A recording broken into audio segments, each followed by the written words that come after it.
Good morning.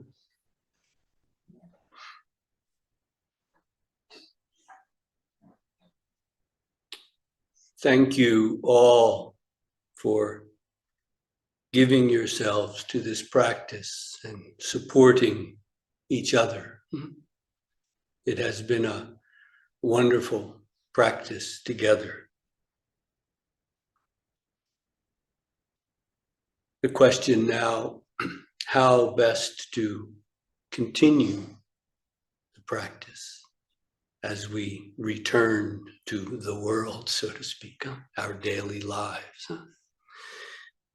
This has already been touched on in several of the brief Dharma talks in one way or another. But let us take a little bit of time now to consider. We have given ourselves to this practice. You haven't become another person, but you are not the same person that began this retreat almost a week ago. You didn't become someone else, but you're not the same one that came in.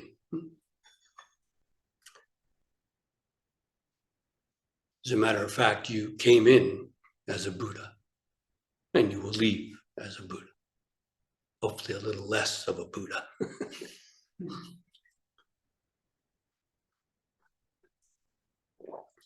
When you return home, I would suggest not, as Hakuin famously put it, shouldering my glorious enlightenment and going back to the others, obviously still ignorant people, and showing them what's what. Instead, go back and see what they have been through for the last week, how they may have been taking care of things while you were comfortably seated on your butt here. Well, maybe not comfortable, but you were seated on your butt here. What were the people that you are now returning to? What were they doing? How was their experience? Do you think it was any less important than what you were doing?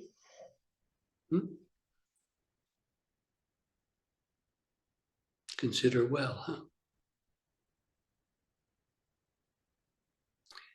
If you go back bringing something with you, it just makes it more difficult to find it there. When you go back, don't bring a thing. Well, don't forget your shoes. And maybe you have a rain jacket or something. Toiletries, toothbrush. Don't forget things, but don't bring anything from the retreat back. If you can't find it there, you didn't find it here. Be realistic in your post-retreat practice. Tomorrow, you're probably not going to sit, 10, 12 hours a day? I don't know how much we sat. You're probably not going to do that tomorrow. Maybe a few of you will, but you have other things that need to be done, just as important as this. When you return, do them. As you gave yourself to this, give yourself to whatever needs to be done back there. And yet, it is helpful, as mentioned by Ludwig and others, to have a daily, a regular practice is precious, precious indeed. But let it be realistic. You don't have to sit 10 hours tomorrow. That's what we've been doing for the last week. Tomorrow, do what needs to be done. And if you find that this is the way for you, you will find time, perhaps in the morning. I like to sit as soon as I get up, before I even get out of bed, before the day has even started, before your mind has even started working on what needs to be done that day. Get up, still sleeping in the futon. Can be a bed just as well, but I do a little stretch and then I come up and then I sit right there before I get out of bed. It's a very nice way to start the day, even just a few minutes. When you are finished everything at night and it's time to go to bed, everything's done. If you wear pajamas, your pajamas are on, brushed your teeth. There's nothing else to do now but go to bed. It's a good time to sit too. Maybe after 5 minutes of sitting, you'll find yourself falling asleep. Fine, everything's done. Go to sleep. I trust you will sleep well, even if it's only 5 minutes of good zazen. When you go to sleep, you will sleep well.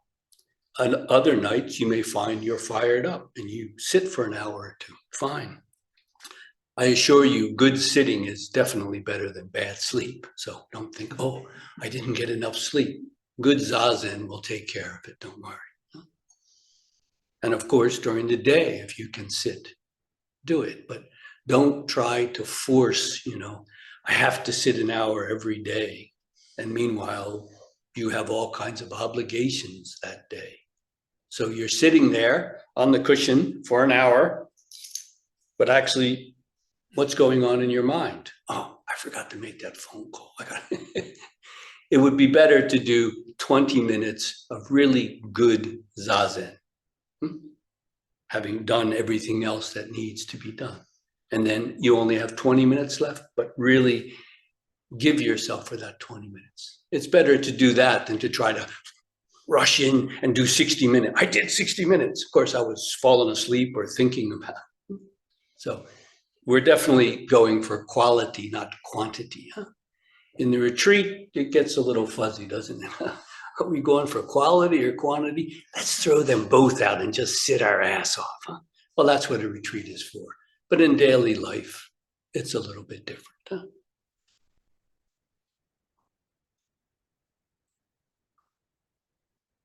Most of you are especially fortunate in having a group, some kind of a sangha near you, and you can practice together. Practicing by yourself is essential, but to practice with and for others is also a very precious practice.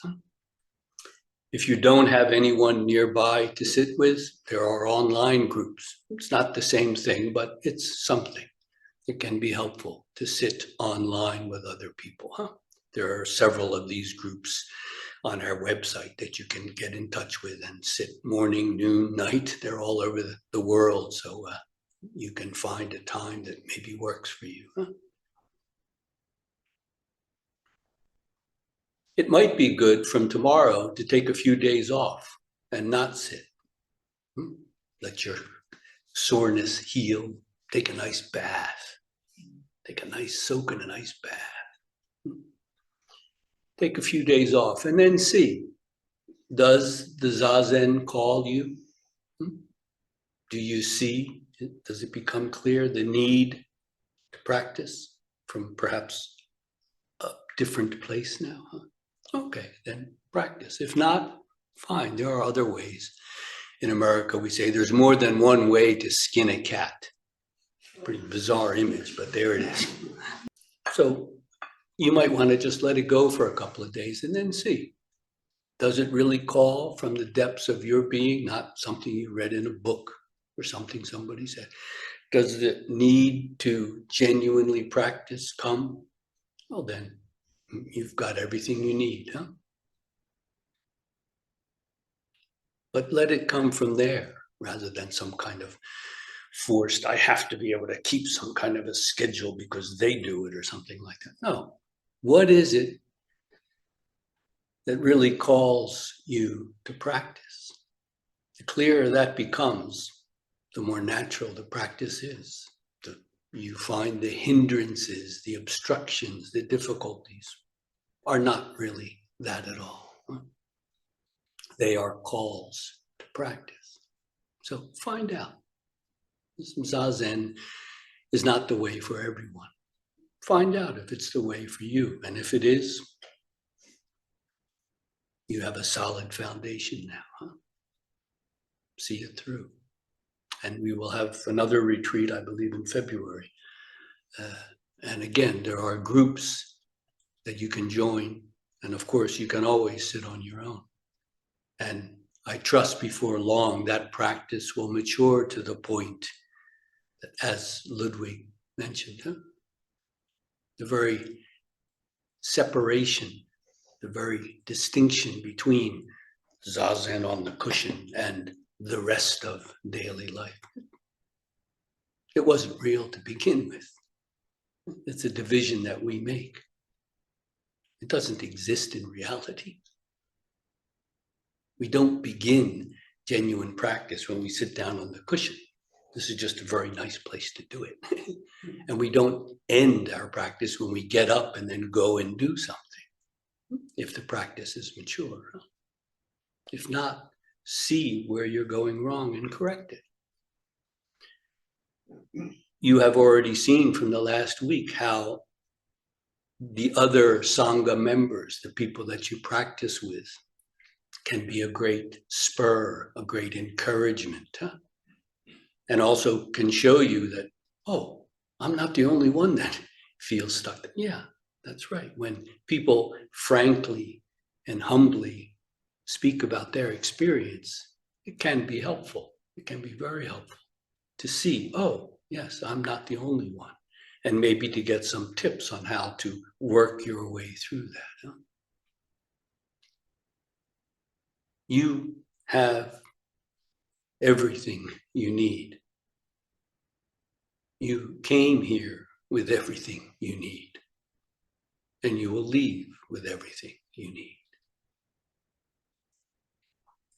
Confirm it for yourself.